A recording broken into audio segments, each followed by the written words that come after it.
I heard this term apoptosis about 25 years ago. That's the first time I heard about it. So we went into a great detail about the meaning of the word, and since then I think this particular field expands so rapidly to the point that it becomes very confused about how can you do the measurement of apoptosis. For instance, if you count all methods that can be applied to apoptosis, or the measurement of apoptosis, there's about 25 of them. You can do about chemical assay, you can do morphological assay, and then flow cytometry certainly is one of the favorite. But the question is that which one of them is the best way to measure apoptosis? And then it also comes down to what stage of apoptosis are you measuring? What is the purpose of doing the apoptotic measurement in your study? So I hope that I can clear some of those things for you, because at this moment we'll gradually sort of converge all this information into some well-defined method and definition of apoptosis. But still there's a lot of confusion left there. Yes, it's a very new area, but I have to say, unfortunately, that really doesn't have that much to do with radiation, but I will go through it anyway, okay? So I'm going to go through this same format, that going to go through a little bit background of what kind of equipment we needed to do several of the apoptotic assays, supplies and procedures, and then the next hour we're going to be all gathered together upstairs and to watch some of the measurement. So in the background section, we'll do a very small definition of the apoptosis, and then some of the distinct features of apoptosis. Other thing very important that sometimes you couldn't distinguish between apoptosis and necrosis. What are the factors and criteria you can use them? And finally, we'll talk about different stages or the different detections of apoptosis. And apoptosis is a mode of rapid cell death. That's very important factor. That is, if you compare to the conventional cell death by radiation, that is the mitotic death. Mitotic death will take several weeks or at least several days before you can definitely say, well, there's a mitotic death going on. But this is a very rapid process. This can be detected as soon as like 30 minutes after the initiation of the process, but not by radiation, because you can induce apoptosis by many different ways, and the fastest one you can detect in about 30 minutes. For radiation, you need about 3 hours, 3 to 5 hours to see the initial sign of apoptosis. And it's a programmed cell death. It's involved in many signal transduction pathways, and you probably heard about P53, P21, BAX, BAT, BCL, and another new family called PUMA. They all involve and converge to this pathway because it's a program. So there's a potential that you can control these pathways to either enhance or inhibit the apoptosis. And it's not only in the process of, say, radiation-induced cell death or many other induced cells. It's also it's very important in the embryonic genesis and the tissue regeneration to get rid of the part of the body that you really don't need. And it's all programmed for this type of process. Now, in terms of radiation-induced apoptosis, you don't find the apoptotic death in all kinds of tumors. Okay, they varies from tumor to tumor, but in general, you can group them into, say, a lymphoma type of tumor, where you can detect about 50–60% of cell deaths are caused by apoptosis. For solid tumors, you have a variation between 10 and 30%. Okay, but a particular type of tumor, sarcoma, you rarely see any kind of apoptosis in this type of tumor. So if you put all together the solid tumors, you can have few percent up to 20–30%. The remaining is still governed by the mitotic cell death. And we said before, the apoptotic death can start 3 or 5 hours after irradiation, especially for lymphoma type of cancer. Now, other things that we haven't talked a lot, but we gave a lecture about the tumor growth kinetics. That is, there's a cell loss factor. That is when you do, for instance, how radiation would affect the overall tumor growth, and you have the growth fraction, you have cell loss factor, those kind of things. And early on, we didn't know what contributes to cell loss. Now we know that most of the cell loss factors is actually derived from the apoptotic process. Now, there's certain distinctive features of apoptosis, both morphologically, biochemically, and whatever. And one of the things you observe and at the early study of apoptosis, condensation of a chromatin material. So you see a black nuclei compared to a normal cells. And after that, the DNA in the nuclear region will start to be degraded by endonuclease into a distinct size of DNA, and we call it the DNA ladder. And for biochemical assay, this is a hallmark of apoptosis. You run the DNA on the gel, and if you get that particular form of DNA ladder, then you can claim that you have apoptosis going on in a cell. The other very distinct morphological phenomenon is the cell shrinkage. Actually, this is probably the first thing you would observe in the process of apoptosis.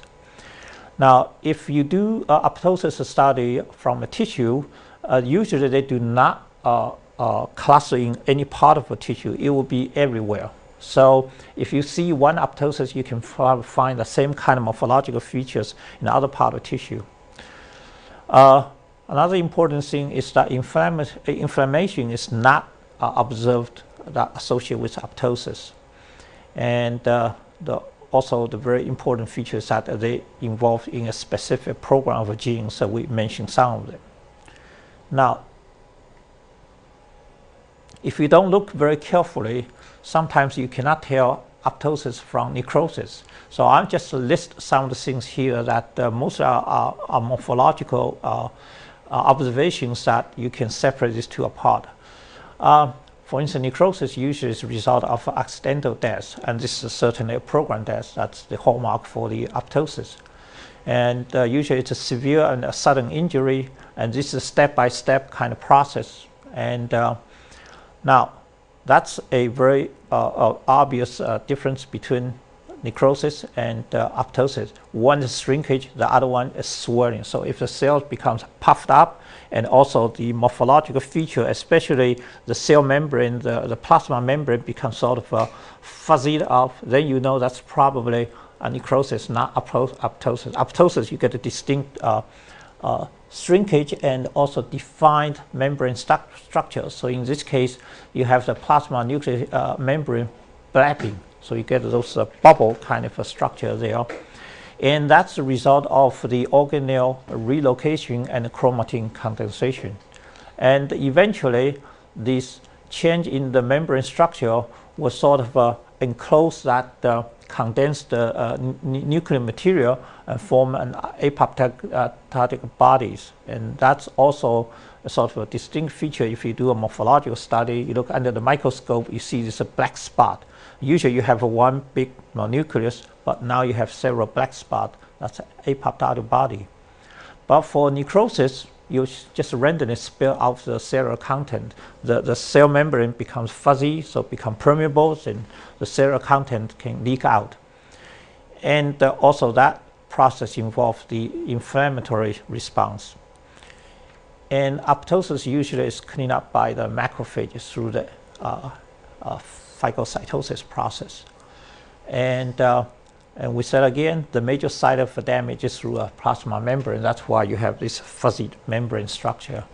And also there's no inflammatory response for the apoptosis. Now this is just some of the morphological illustration of the difference between necrosis and apoptosis. Here you have the membrane first become fuzzy and leak out the stuff, but you're not going to see a very condensed nuclear body. Versus apoptosis, you have the blabbing of the membrane structure, and the blabbing will finally enclose some of this condensed nuclear, and these are the apoptotic body, and eventually the whole apoptotic cell would be eaten up by a big macrophage. Now, apoptosis is very complicated steps. It involves many processes. In general, you can divide them into 3 stages: the induction stage, the effector stage, and also the degradation stage. And this can be initiated by many factors, and ionizing radiation is just one of them, or the DNA damage. Here we can see that oxidative damages involved in P53, P21, PUMA, and other signal transduction ways. Or the one that started a lot was through this, they call the death signal, the fast ligand. And this is usually a very fast response. You can detect the apoptosis within like 30 minutes after the fast ligand binding to the cell membrane. And then you also have the unbalanced cell growth and hormone changes that can all induce into this family of proteins that can lead usually through a group of caspases. There's about 9 caspases involved in the entire process of apoptosis, and to the stage that it's irreversible, and you can have many things happen. And that's why at the early stage of apoptotic studies, you have so many different methods. Any of the changes can be measured by one of the biochemical methods, and then now you see a new method developed to measure apoptosis. That's why it gets so confused. Now you can measure the calcium influx, and that's the result of apoptosis. But quantitatively, how do you relate this kind of measurement to a stage of apoptosis was never clear. And some of the phenomena that we described here are still used for the apoptotic measurement. So just keep in mind that it's not only induced by radiation, it also can be induced by many different factors. But since we're only interested about the radiation-induced apoptosis today, so I'm going to try to sort of simplify some of the method and some of the knowledge we know about the measurement of apoptosis. And also we sort of restrict the measurement to flow cytometry. And in general, this is a very rapid and very quantitative way of measuring not just the percentage of apoptotic cells in a particular population. Also it will tell us what stage of the apoptosis they are. We can roughly divide them into early, middle, and late stage, and they can be identified by 3 different kind of methods. They're not absolute, but in general, that most of the annexin 5 plus 7-AAD or PI method are used to identify the early stage. The middle stage, we usually use a Turner assay. And the very late stage, you could use this less than G0, G1 DNA content, although there's no very clear separation between these 2 stages, because you could have middle stage, mid-late stage, that kind of thing. And at this moment, the annexin 5 is probably the most popular method. If you read some of the recent literature, that they all require you to have this particular method included in the manuscript you send in. For about 10 years, if you do this type of measurement and say a claim that you have apoptosis, and usually the journal editor will accept it. And these days, if you only do these things without that, you guarantee you get rejected. So so it's also a nice thing to know that you have to do at least 2 types of assay in order to confirm the apoptosis. Now this method becomes less and less sort of popular. One is that the most intensive, label-intensive method is involved here, and secondly that it really doesn't identify a specific process of the apoptosis. Also, the Turner assay can be used for many different kind of things, and for these 2 reasons, so this method is sort of gradually fall out of favor in terms of this area of research. So how do we define the early, late, middle stage? And let's look at the very rough morphological change again. For instance, if there's a fibroblast, a healthy fibroblast attached to the flask, the first thing it will do is shrink a little bit and then sort of lift off from the surface. So it becomes round up. The next stage, the chromatin material is going to condense, so you can see the black things. And then all these things are going to involve the induction of the endonuclease. The endonuclease start to chew up the DNA and make them into several pieces, and then you get the apoptotic body formed. And finally, some of the DNA get lost through this blipping process. So this is to the later stage where you will have a DNA content less than G0, G1, or the 2N DNA content. So if you use this as a rough stage, so the B would be your very early stage, which you can detect them by the annexin 5 and the 7-AD or PI techniques.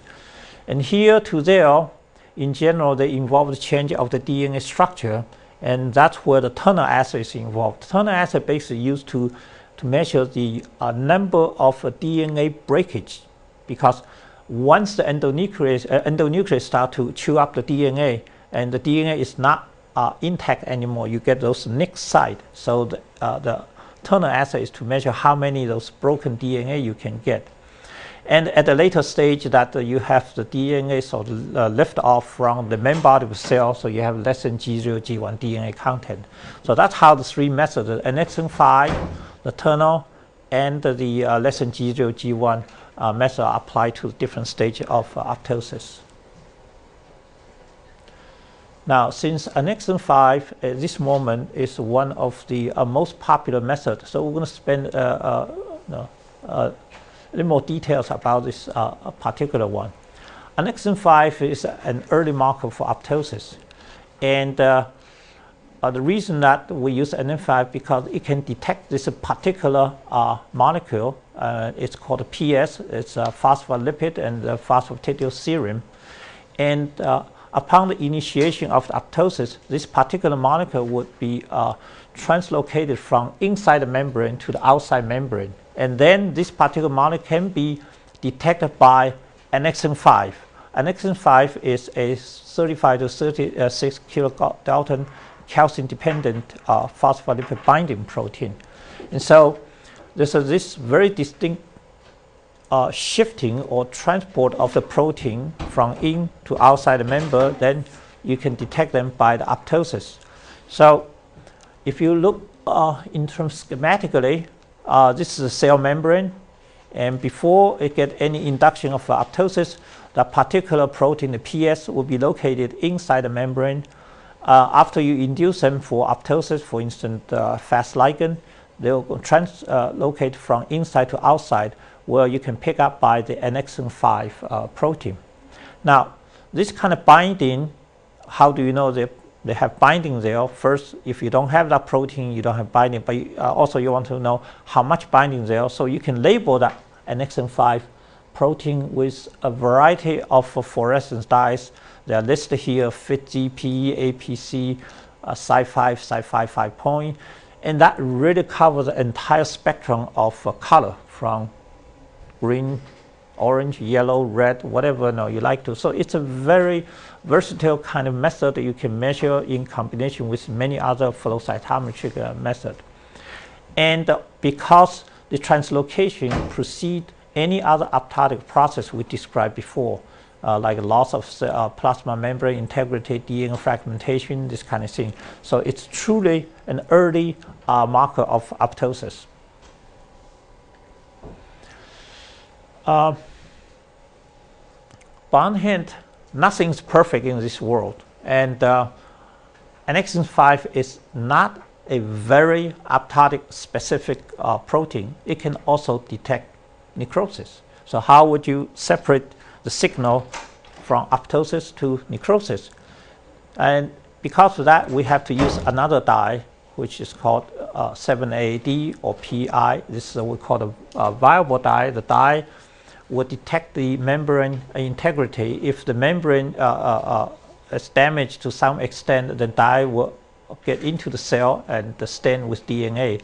So this is a way to separate the two processes: the early stage of apoptosis that are solely determined by the annexin 5, and the late stage of apoptosis, or the early stage of necrosis, because we said that the difference between necrosis and apoptosis is that necrosis will first show the membrane damage. So if you have a an increase of 7 AD, that's an indication of probably necrosis, not the apoptosis.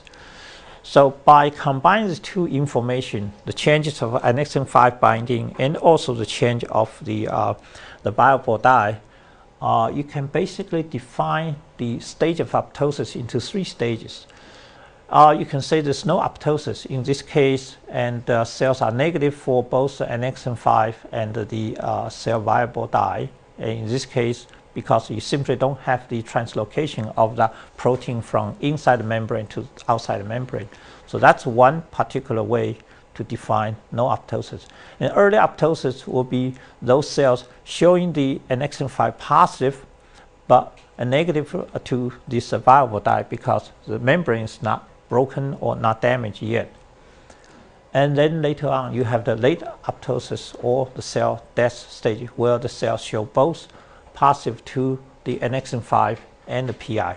So by using this gating or definitions, and you are able to monitor the progress of apoptosis from cell viability to early stage, and finally to late stage of apoptosis and the cell death. Now, just showing one example. For example, here we have 2 types of cells. One is a P21 wild type cells. One, it's actually overexpression of P21 in that particular cell, and this is a P21 no cells. There's no P21, and we like to see the effect of oxidative stress on the cells in terms of apoptosis. And in this case, we measure the apoptosis at a very much later stage of the treatment. It's 96 hours after the cells are breathing oxygen for 96 hours. And you can see most of the apoptosis are in this late stage in both cases. And each bracket will give you the percentage of the cells in that particular stage of apoptosis. And you have very few cells left in the early stage of apoptosis.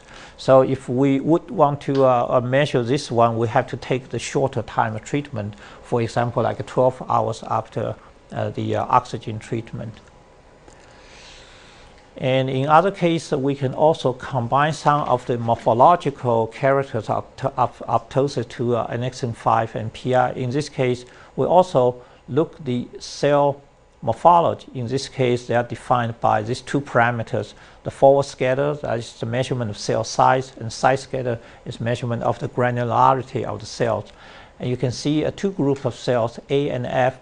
A are mostly the normal sized cells. They are slightly bigger than the F group. They are smaller, and so by definition, the first stage of apoptosis, you have the shrinkage of the cells. So that could be this early stage of apoptosis, or just simply you have 2 populations of cells. So if you look at the beginning of the treatment, they all show the very nice no apoptotic stage at all. Both those pink colored and the green colored cells all stuck here. But later on, if you look at the distribution of the pink colored cells and the green colored cells, you find that green colored cells are still either remain in no apoptotic stage, or they are in the early stage of apoptotic stage, but all the pink colored cells are in the late and all cell death. So this is another way you can combine the morphological change and the markers together to further separate the apoptosis in different stages. Now, the second method that we're going to show you later on is called the Turner assay. The Turner is derived from the abbreviation of these long things, TUENEL. So it's a TDT-mediated DUTP nick and labeling. Basically, it's an enzyme called the terminal deoxynucleotide transferase, which can add more of the nucleotide to this particular broken end, the 3' end of a broken DNA. So the reaction is very simple. You can have either a fluorescent labeled nucleotide and put out end of this thing. So if you have an intact DNA, even you add this enzyme, you're not going to see any increase of any fluorescent labeled nucleotide because you don't have any broken end. But once the apoptotic process going, then you have, especially during the endonuclease cleavage stage, you have more and more broken DNA. Then you will see more and more of this labeled nucleotide. So This is the simplest form of tunnel assay. You just simply measure the fluorescence intensity of this particular compound. The increase of the intensity is roughly related to the number of DNA breaks. But the problem with this thing is that many things can cause DNA break. How do you know this DNA break is related to apoptosis or something else? So, later on, people try to modify this technique, and so that you can look not just the DNA labeling, you also can look the cell cycle distribution to find out whether this is reasonable to assume it's from the apoptosis or from other thing else. So in this case, you will label the cells with BUDR. It's not fluorescence labeled, so you cannot detect them directly, but then you have to use a fluorescence labeled anti-BUDR antibody to do the measurement. The idea is the same. You use a TDT, so it's still a tunnel assay, to add any of the nucleotide, in this case the BUDR, to the broken end, 3' end of the broken DNA, then use a BUDR. But the advantage of doing this method is that you can have a defined measurement of both the labeling and the cell cycle distribution. In this case, if you look at this 2-parameter distribution, on the x-axis is the DNA content, which can represent the G1, S, and G2. On the y-axis would be the anti-BUDR labeling. And by combining the two, you're able to tell whether the apoptosis actually occurred in the S phase, or say the apoptosis probably is not related to the S phase. Then you can look for the apoptotic process in other part of cell cycle. So one example is here that it's HL60. It's the lymphoma type of tumor cell, and so they produce a lot of apoptotic cells after radiation. Even though we didn't use radiation, in this case we used one of the topoisomerase inhibitors, camptothecin, and you see that lots of tunnel positive cells. That's the indication of the apoptosis. And if we look in other cases, for instance, we use a BUDR, anti-BUDR antibody method for tunnel assay. Look some of the particle inhalation to a rat model. This was done in collaboration with the environmental health group. They look at those fine carbons that emitted next to the Xerox machine. You do a lot of Xeroxing, and the reason you get those nice print because you have the carbon black that imprinted on the particular sheet of paper. But meanwhile, you have very fine particles emit to the air, and they are not really good for your lung. This is a model that we did and show you that if the animal is not treated with those carbon particles, if you look the apoptotic response here, you look at the DNA content, they have a G1, S, G2M, very nice cell cycle distribution. If you look at the tunnel assay, in this tunnel positive area, it's very few tunnel cells. And but if the animal is treated with this fine defined size carbon particle, then you will get a lot of the apoptotic cells. And not only that, you can see a lot of cells that they have the DNA content less than G1, G0. So you see that most of the apoptotic cells, they occurred in this area. So there's a correlation between the DNA content and where the apoptosis occurred. And you don't really see much of the apoptotic cells in the S and G2M phase of the cell cycle. So that brings us to the last method. That's, yeah? What kind of cells are those? Long lavage. Yeah, long lavage. So it's a mixture of different types of cells. The last method is to measure those cells contain less than G0, G1 DNA content. That's also involved the later stage of apoptosis. You have the DNA chopped up, the apoptotic body left the original intact cells. And in this case, that it's basically the ordinary cell cycle analysis profile, or the method and the measurement is the same as you would measure a cell cycle distribution. but you have to use a different kind of gating parameter in order to separate that apoptotic cells from the normal cells. So the gating will include the original gating of a population without any of the cell clumps or cell debris. Then we further gate on a finite region of forward scatter, and that's a cell size, because to measure the apoptotic cells, if you want to separate the apoptotic cells from the necrotic cells, one of the criteria is that they are still intact. And so you have that intact forward scatter information. Then you look for the DNA content in terms of area versus width. That's basically to remove those cell clumps. But you also have to include the cells with DNA content less than G0 and G1. And that's the final picture you're going to use, and you measure the percentage of cells in this area. If we look at the M1, the percentage is 0.24. This is untreated cell population. If you treat the cells with same kind of particles we just described and use this method and use the same gating parameter, you see that M1 percentage increase to about 21–22%. It's a dramatic increase of the less than G0, G1 population. You can also use this in apply to radiation studies. In this case,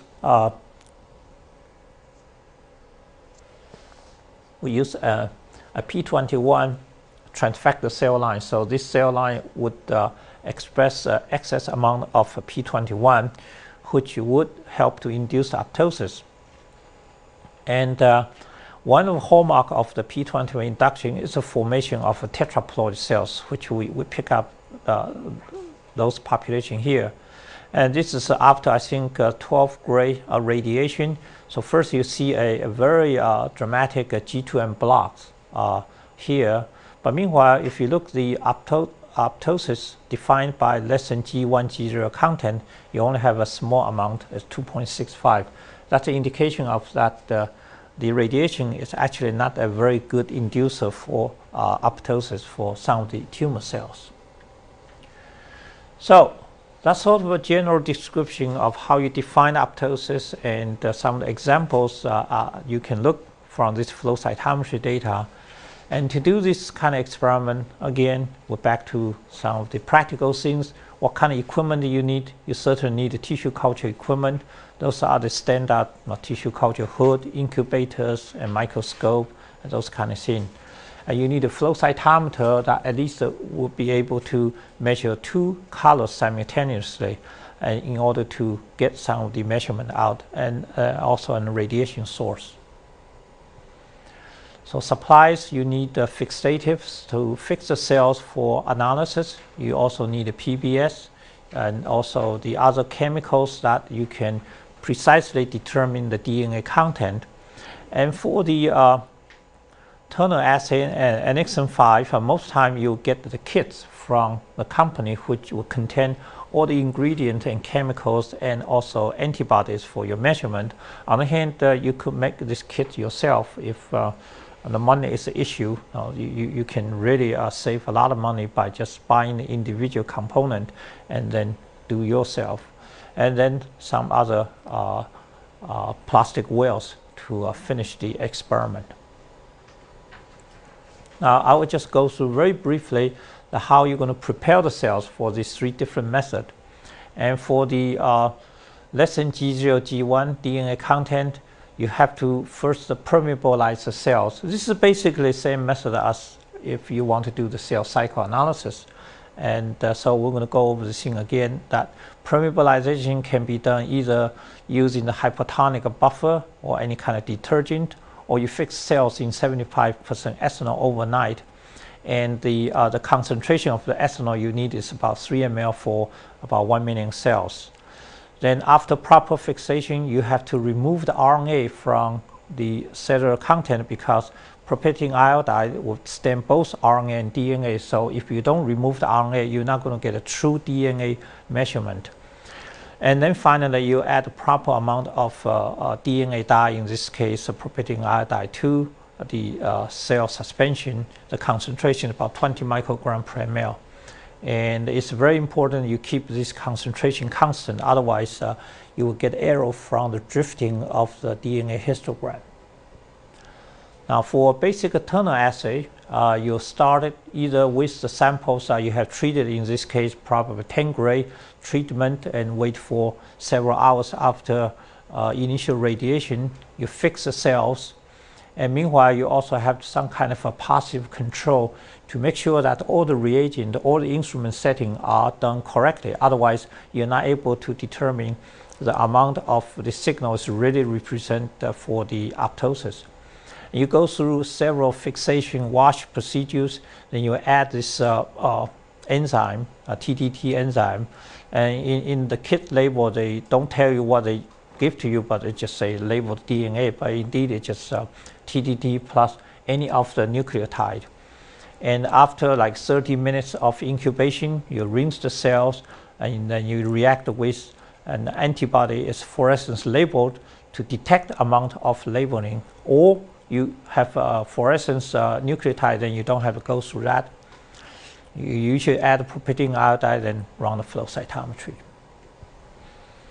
For annexin 5, it's a relatively simple method. You basically just wash your cells a few times, then you add the reagent.